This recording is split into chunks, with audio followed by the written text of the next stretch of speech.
Right, and one of the things I want to end on a happy note is that here's a guy too that he doesn't get enough credit for it because he wasn't looking for credit. Here's a guy that took time out of his schedule to go visit the troops consistently. He went to go entertain them. He went overseas to see them. It was never really televised. It was never really promoted. No, it wasn't in the media that much. But to his credit, whatever his politics was, agree or disagree, he really had a connection to the troops and made them laugh. And and it's something that I think should be recognized. And his contribution, he was almost like a new generation's Bob Hope, you could say. So for that, I salute you, sir, for sure. And want to say that to kind of end our conversation about Robin Williams is that he shall be missed without a doubt, and I think that he was a genius both on stage and on screen, and I think that shows throughout his life and his filmography.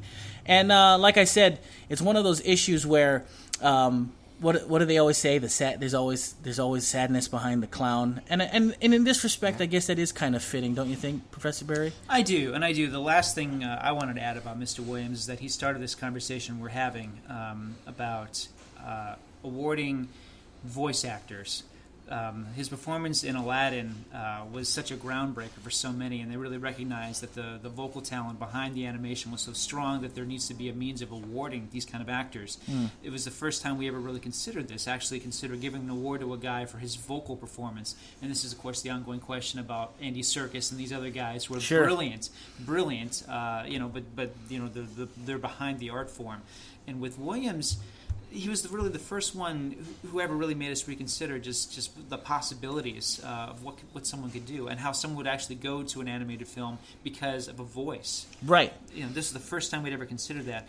And the last thing I'll say about him was in everything he did, whether it was on Broadway, whether it was stand-up or film or television or stage, he really went through the glass ceiling. This was a guy who started off just being this very unique stand-up comic and found such a unique voice.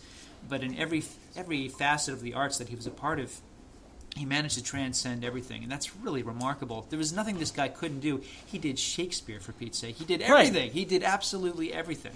Everything from the remake of Flubber,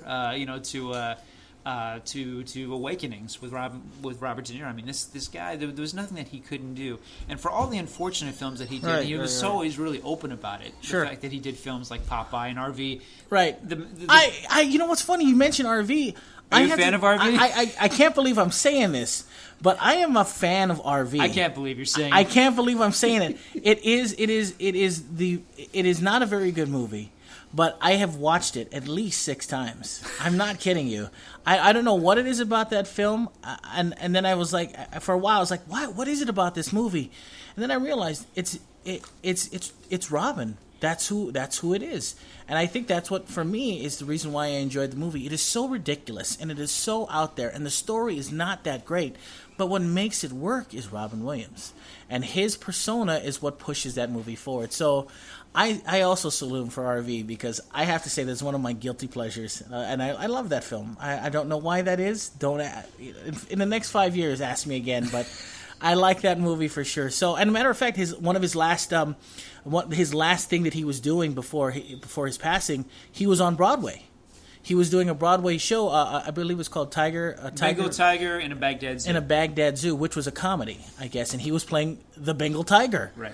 So, kind of to put this to bed, as it were, Robin Williams shall definitely be missed. If you do anything this week, check out a Robin Williams movie, whatever it is. If some of you younger folk are not familiar with him, I would say that Aladdin is a good start. Also, a good start would be, it's a soft introduction. Sure. But there are other great films that you should see, and one of the ones we didn't mention was The Fisher King, with Jeff Bridges.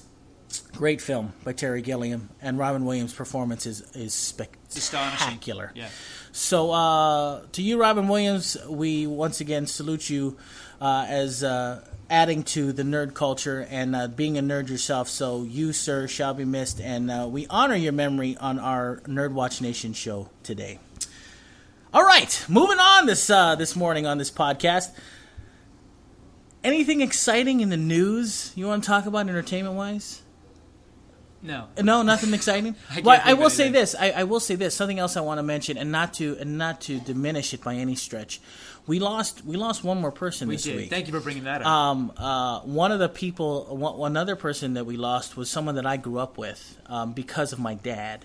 My dad very much my nerddom. A lot of my nerddom comes from my father.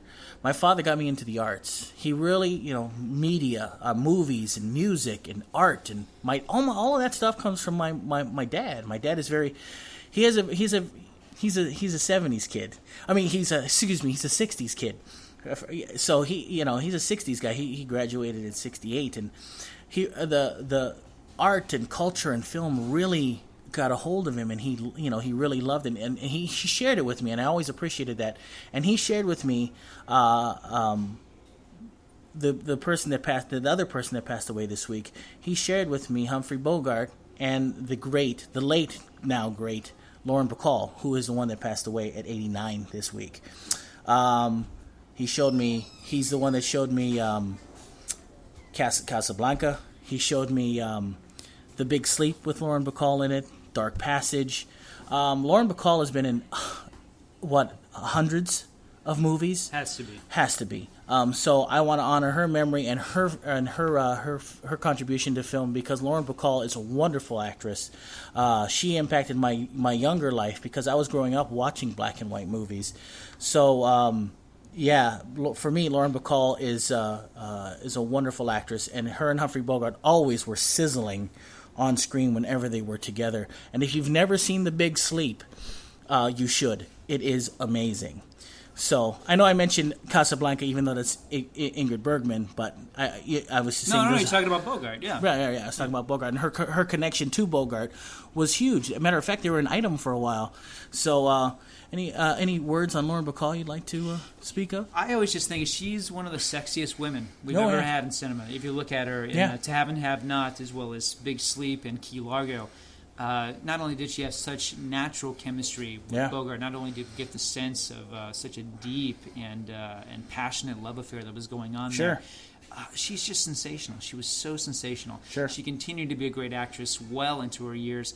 A lot of young people probably know her from of all things, in her Oscar-nominated turn in The Mirror Has Two Faces. Yes. But the first thing I ever saw her in was Misery, oddly enough. That was the first movie of hers I'd ever seen. Really? As James Caan's manager in Misery.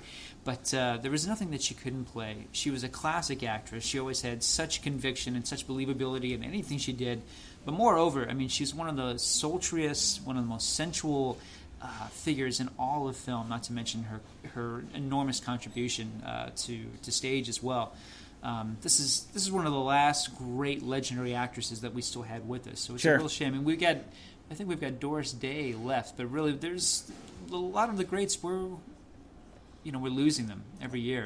We just lost Mickey Rooney recently, and she was of that caliber, one of the classic great stars from the golden age of cinema. Sure. So no question, it was an enormous loss, and her body of work, just like Robin Williams, is equally versatile and staggering. So I hope people will continue to discover her work. I have to agree with you, and if you're a nerd, check out her work. It is phenomenal. It's really, her work with Humphrey Bogart is what stands out in my head, especially. Yes. So salute to her as well, and her passing just yesterday. Yeah. So Lauren Bacall, you shall be missed as well, and can't believe it. Anyway, moving on to some more nerddom news. Well, according to reports, ladies and gentlemen, it is official. Batman v Superman: Dawn of Justice, I think that's the longest film title I've ever heard, has its Aquaman. Okay? It's official. I guess the one and only Jason Momoa.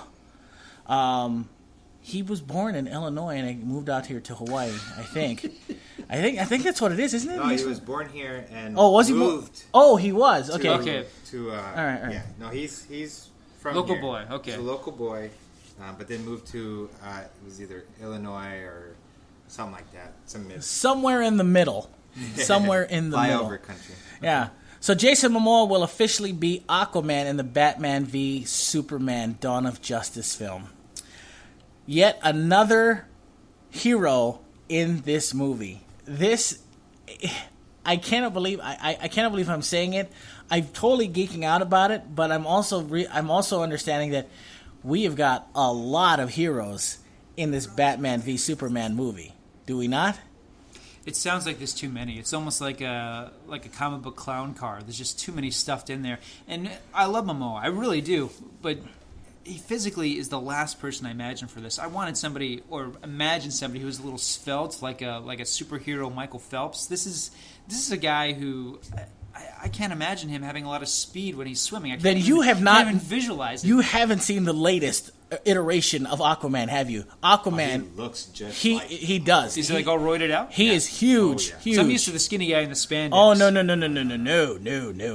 Matter of fact, in the comics now, Aquaman is a beast. He is huge. He actually he fashions himself with this huge beard, like this King Neptune style beard. Matter of fact, Zack Snyder went on a Detroit radio show to defend Aquaman's honor. You can check out that clip on the internet. It's out there somewhere. But he talked about some canon stuff, like how Aquaman's trident can pierce the skin of Superman's, which is actually apparently because as a kid I loved Aquaman, and then of course you get mocked for liking Aquaman when you're young. My father and I, we had this thing where he was Aquaman and I was Aqualad because we were always in the pool together as kids. So I always had a connection to Aquaman in that respect because of my folks, or my dad especially. So see, where all my nerd culture comes from is my pops. It's crazy. Anyway, yeah, I think having him in this movie is great. I love Aquaman. I'd like to see him get some respect, for crying out loud. A lot of people mock this guy, but he's a hero. He not only talks to fish, but he's extremely strong. He lost his hand. As a matter of fact, he loses his hand in the new comics. He lost one of his hands. He has a hook.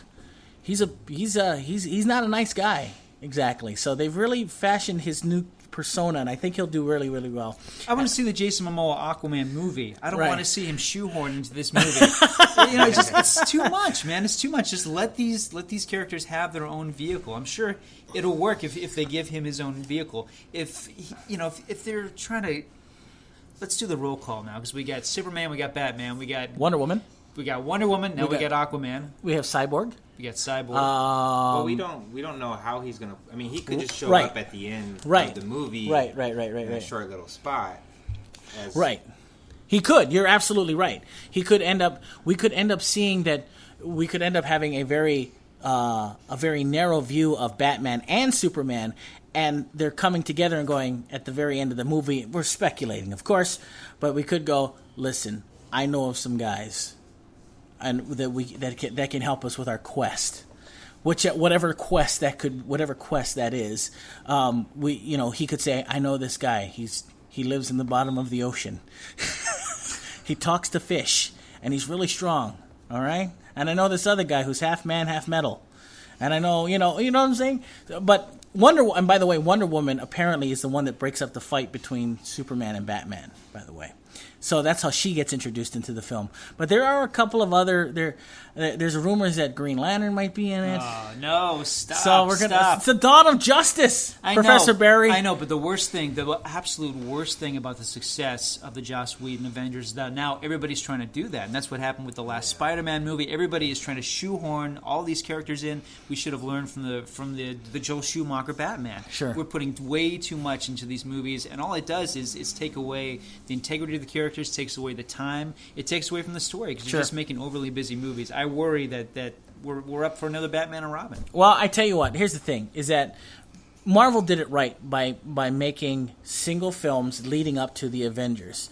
The problem is that Warner Brothers is breathing down the neck of DC and filmmakers to catch up. Right. So now this is the way for them to catch up. And this is the way for them to introduce these characters. And although I think it will be not as successful per se, I think it's smart for them to do what they're doing. This movie doesn't come out for 2 years, but to keep feeding the fire while we're waiting is smart. It makes it for more of an exciting experience when it comes around in 2016. Matter of fact, its release date has gotten pushed away from Captain America's now. Now it's going to be moved to a later date. so it won't compete, which is very smart. You don't want to compete with what's already successful out there. Now, Collector J,